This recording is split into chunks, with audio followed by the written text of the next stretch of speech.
isn't that beautiful? Hi guys, Rachel here. How is everybody? So this is going to be my summer wrap up part one, I suppose. But let's see. Sorry, I'm all like wound up.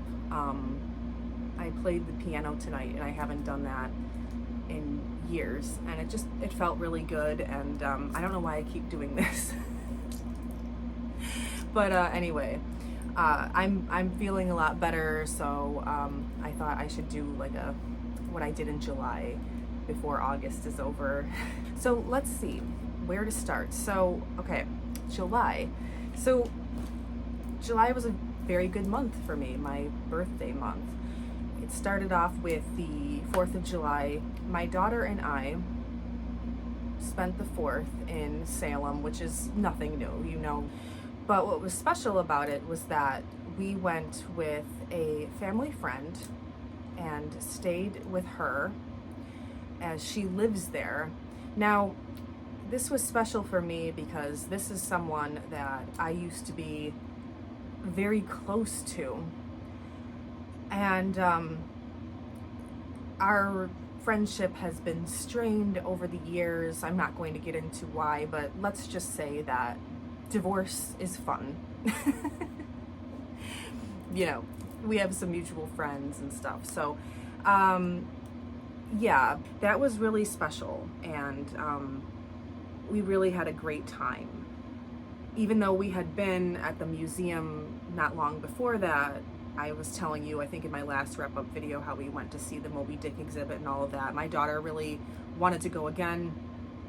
So, you know, we just popped in there. It was like down the street from where she lives, and she and my daughter and another friend of hers that I hadn't seen in years.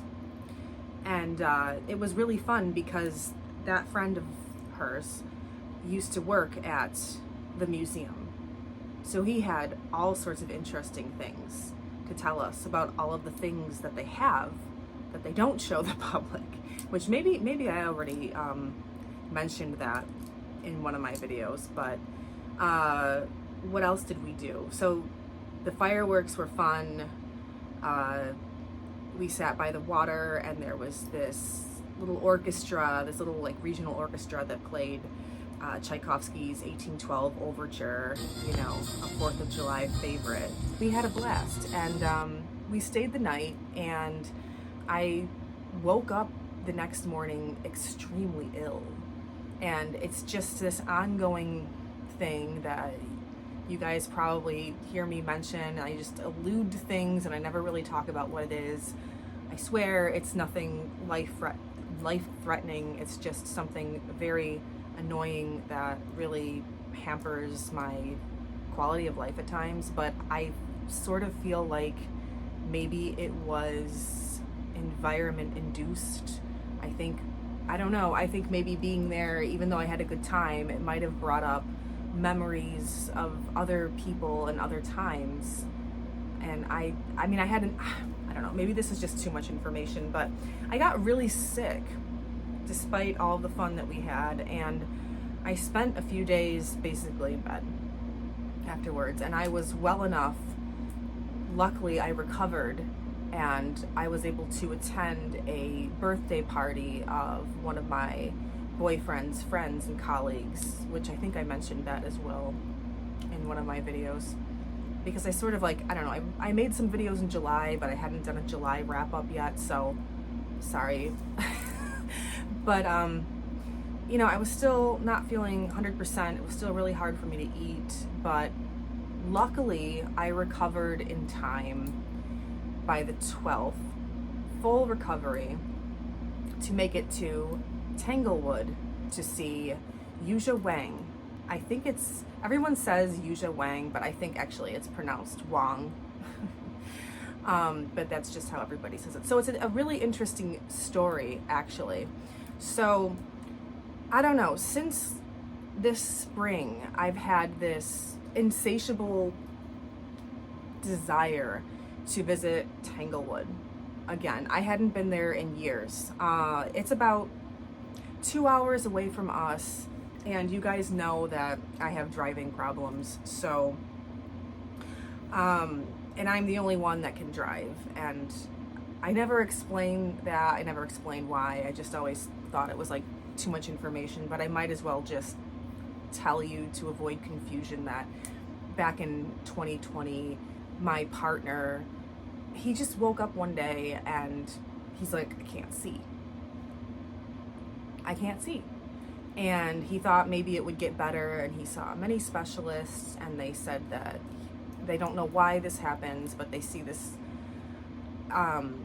they're seeing more and more cases of it, especially in men. It's optic neuropathy. So he can see, he has vision, but he was declared legally blind, so he can't drive anymore. And I was someone who moved to New England about, I don't know how many years ago, but I hadn't driven in 10 years because even though I had my license, I always had severe anxiety behind the wheel. I was in my 20s when I got my license, and then I moved to New England. So I just was not going to drive here. The streets are much narrower, and I don't need to get into all of it, but driving to Tanglewood is just something that, no, there's no way I could drive on the thruway. We always called it the thruway. The expressway, there's different words for it, but I won't go on it. People just, the speeds scare the crap out of me. So I can get around town, I can drive to Salem, back roads, no problem, but there's certain places, like driving in the city and stuff, no, we still take the train. I drive to the train station for that, but it's hard getting to Tanglewood. This is way too long-winded. But this is a funny story. So, I'd been thinking about Tanglewood since this spring. I'd been there many years ago. My boyfriend had a gig there, and so I went. I was all on my own. You know, it's like an outdoor music venue. Gorgeous. I'm going to be inserting some photos if you guys don't know Tanglewood. So he had a gig with Idina Menzel years ago. You know, Broadway star. She sings Let It Go in the Frozen movies. So it was cool, like not really my thing, honestly. If I'm honest, like I liked her Radiohead covers, those were good. But it was fun, like, you know, because my boyfriend had some cool saxophone solos, and then afterwards he was bragging to me that she was making eyes and flirting with him. I'm like, yeah, okay, dude, like, stop. He's such a dork. But anyway, I had always wanted to go back to see the symphony because Tanglewood is the summer home of the BSO, the Boston Symphony Orchestra, and classical is more my thing. And Tanglewood just has this rich history, you know, with Bernstein and everybody, like Isaac Perlman and all these dudes that I would have loved to see perform there. And the grounds are gorgeous. It's in the mountains, it's in the Berkshires, and I just wanted to go back. So every time that I'm at the office, I step in and there's this gorgeous photo of Bernstein conducting Mahler 3 at Tanglewood. And I always pause and stare at it for a minute. I feel like, I don't know, it's like I'm in church and I'm looking at one of my favorite stained glass windows or something. It's got this incredible energy. And I'm like, oh, I want to go back to Tanglewood. I want to go to Tanglewood, but how would I get to Tanglewood? Like, so part 2 of this is that I didn't think I was going to get to Tanglewood. There was no way to get there. And my boyfriend had been watching all of these YouTube videos on Yuzha Wang. And it's kind of funny because I'm the classical music person. She's a concert pianist. She's a superstar of, you know, in the concert pianist world. And he somehow, I don't know, found these videos of her and he's like showing me, he's like, oh my God, look at her. And then he looked her up, he Googled her, and found out that she would be performing at Tanglewood. And he's like, oh, that's cool. And Rachel's been wanting to go, but you know, how would we get there? So a couple of days later, he's on the phone with one of his good friends and colleagues, another musician, and they were just talking shop. And his friend mentioned that he had a rehearsal. He was on his way to Tanglewood for this rehearsal. And my boyfriend's like, oh, like, you know, what are you playing? And he said it's Yuja Wang. not for the Beethoven that she was going to be playing, but there was some Duke Ellington in the program as well. And my boyfriend's like, oh my god, wow, like I love her. I've been obsessed with her lately. And my friend's like, oh, he's like, are you thinking of going? And he's like, if you want to go, let me know, dude. Like, you could ride with me to the gig. So so my boyfriend tells me about it, and I'm just like, no way. So I just didn't even really hesitate. I just got the tickets, and we met with our friend and hitched a ride to Tanglewood. And we had a blast. We spent a little bit of time in Lenox before the show, had some dinner. I showed this in one of my other videos, but I bought this like rustic glass. I was gonna take photos of it in the sun so you can see how beautiful it is. These are remnants from the old glassworks in Lenox, and it shut down at some point in the mid to late 1800s. I forget when, but I don't know, you can find all these remnants of the glass. And these were cheap. It was like, these are nice sized pieces of glass, and I think it was something like 3 for $5. And I just love them. I've had these on my altar, and I place them on my desk like during my readings and things. I just think that glass has this incredible energy. And I love the green. Isn't it beautiful? But anyway, so that was cool. So we get to Tanglewood, and we're, you know, running around the grounds, and then the concert begins. And the first piece was some contemporary composer. I think he was conducting it himself, maybe, and it was like this piece written for string orchestra, like just the strings, and it was nice. It was nice. But then Yuja Wang came on, and there's the Beethoven, right? And immediately the energy in the place just shifted, for me anyway. And in my daughter, I noticed a change. Immediately she sat up straighter. And a few minutes into the concerto, it was the Beethoven Piano Concerto No. 4, which is just, oh, gorgeous. So my daughter whispered to me, she's like, oh, how much would it cost for front row seats? You know? And then I was crying. It was so beautiful. And when she was finished, my boyfriend was hugging me, and he was like, oh, he's like, this was meant to be. We were meant to be here. Like, we made this happen. We manifested this. So we're in the bathroom, and my daughter had all these questions. She's like, were they really playing? Because that just sounded too perfect. That's not a recording, and they weren't like miming? And she just loved it. Now, I had tried to get her to go to Symphony Hall with me a couple of years ago. We got these free tickets to Symphony Hall to see Joshua Bell, and it was the Beethoven Violin Concerto, and I wanted my daughter to come. There were only 2 tickets, so my boyfriend was like, well, you know, if she wants to go, you guys can go. But she didn't want to go, so I didn't drag her into the place. My boyfriend and I went. But after actually experiencing the Boston Symphony and that live music, I asked her, I'm like, now, would you want to go to Symphony Hall with me? And she was like, yes. Like, and she's like, I want to come back here. And she's in band. She plays clarinet. She plays the piano. So music has always been a part of her life.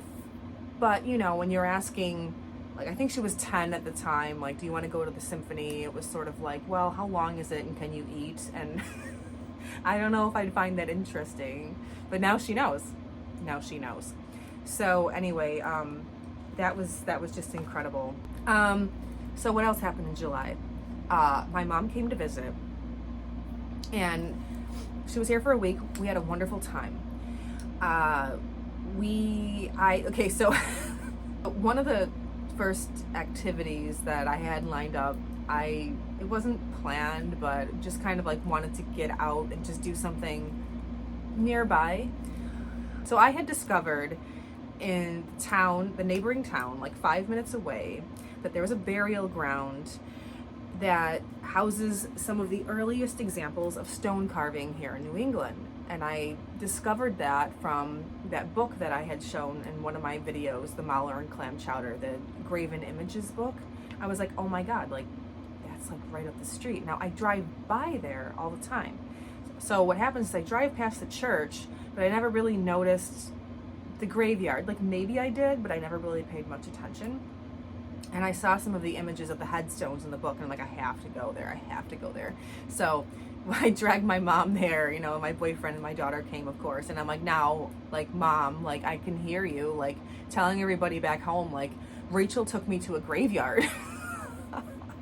Because it's not really my mom's thing. But I really wanted to go. And it's also by a lake. It's a very pretty spot. There's a cute little gazebo, and the church is beautiful. And it's been there for a really long time, and I want to go in there sometime. But I'll be inserting some photos. I definitely need to go back again soon because it's like right up the street. It's so cool. There's another one in our town, but it's not open to the public. And I get it. I totally get when they close these things off because they want to preserve things and they don't want vandalism. And I'm sorry, but like kids can be such jerks. Like really. So that's you know, inaccessible. It's really tiny. I can kind of see it from the street, but anyway, just incredible. Beautiful trees right on the lake, and I just couldn't believe that it's been there all this time and I didn't know that it was there. It's so cool. The next day, my mom told me that she wanted to go into our little bookstore, our little local bookstore that we have here in town. And I'm always thrilled to go to the bookstore. So that was fun. And we sat outside with some coffee afterwards and watched as my boyfriend planted the hydrangeas that I had also bought as one of my birthday gifts to myself. So that was fun. So on my birthday, we went to Salem, and I had reserved a room at the Hawthorne Hotel because we had done that last year for my birthday, and I love the Hawthorne Hotel, and it's just cozy, and I love the tavern there. I'd been craving the clam chowder for weeks, and maybe like a month, I don't know how long, but ever since reading the clam chowder chapter in Moby Dick, I was like, oh, I want to go back to the Hawthorne and have that chowder. That's some of the most amazing chowder that I've ever had.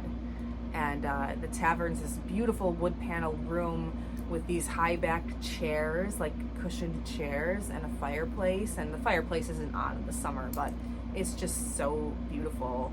And the hotel is like right next to the common, and it's just really nice.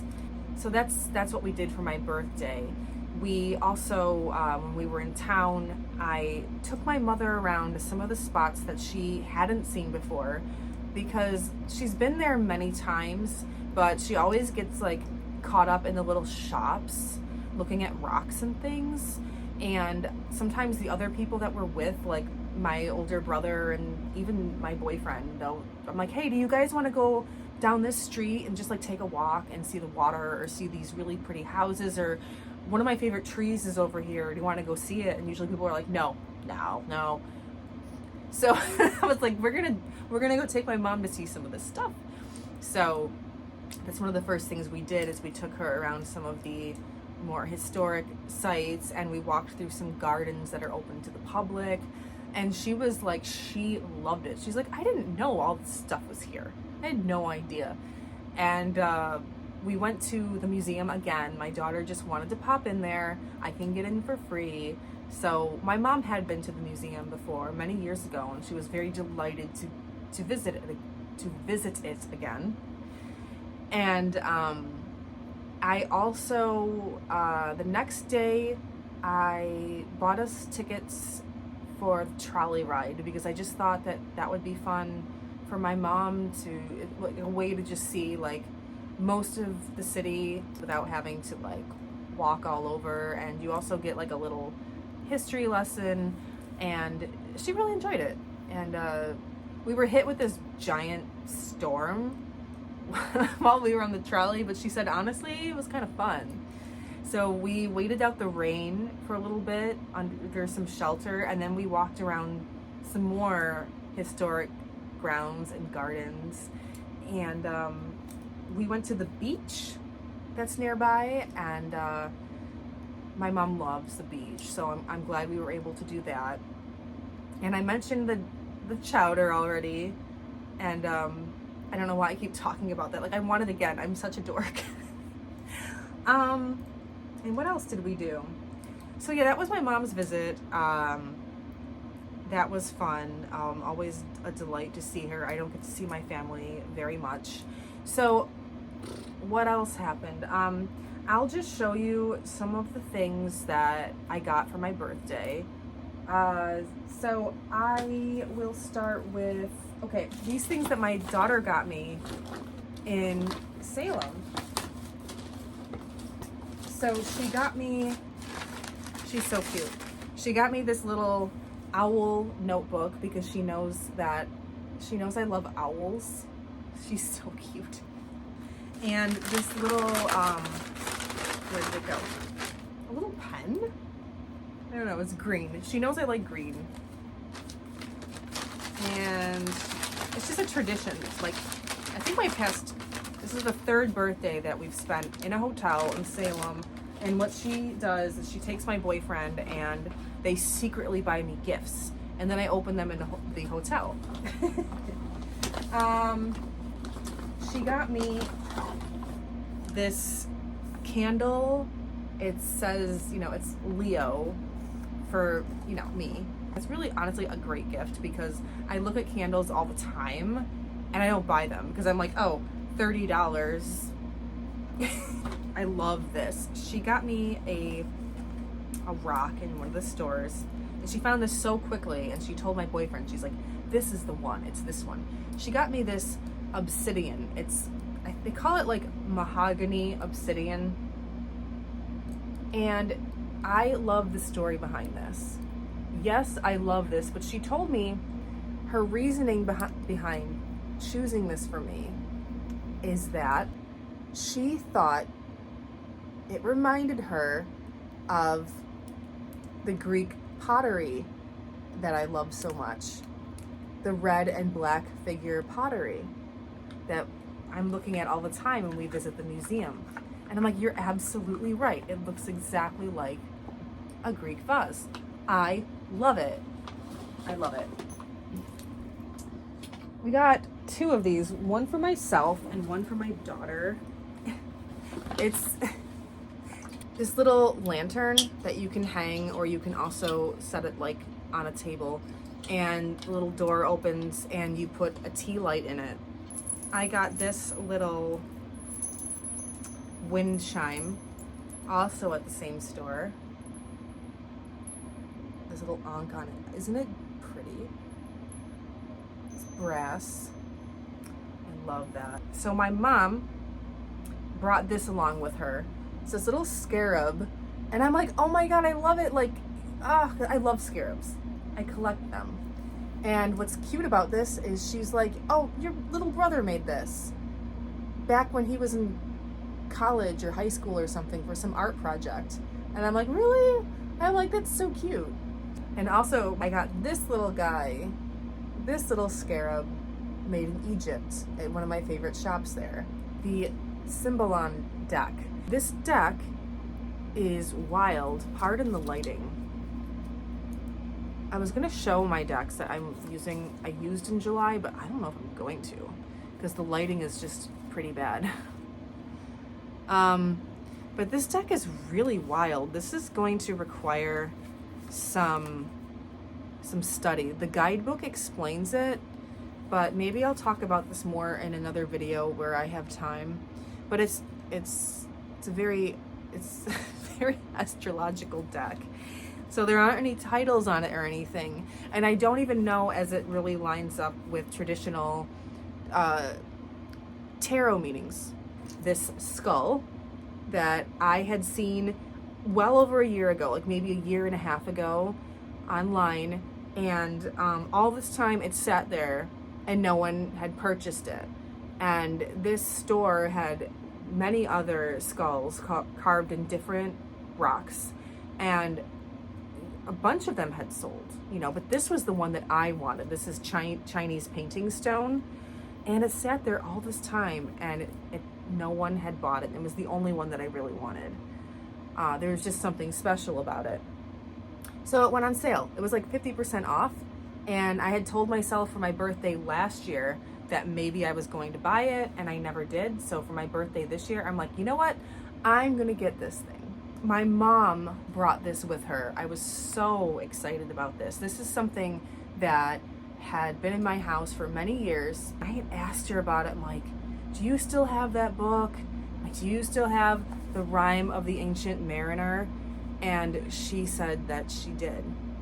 And I was like, oh, hold on to that book, because I have looked for that edition online and it's expensive and I can't really get it. But she brought it with her and she's like, you can have this. And oh my gosh, I was so thrilled. Oh my gosh. So this edition is from 1884 and I want to be very careful with it, but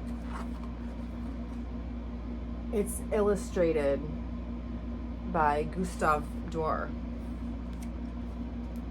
And I love Coleridge and I love this poem. And so happy to have this. So I'm gonna be very careful with this. I don't want to show this off anymore, but thank you, Mom. I got the Journals of Mary Shelley, and this is an out-of-print book, and it's ridiculously expensive. But I think it is anyway. But I was like, you know what? I buy expensive this and expensive that. I'm gonna get the damn book. And I'm so happy that I did. And I'm hoping to start reading it when I'm through with a couple of the books that I'm reading and Moby Dick, because Moby Dick is requires a lot of attention because it deserves it. It's all consuming. And I also got Blood Meridian by Cormac McCarthy. This is one that I've been wanting to read for a while. And I don't know, I just wanted this, is this Modern Library edition? Yeah, Modern Library edition, hardback. So, no, I can't get the, so yeah.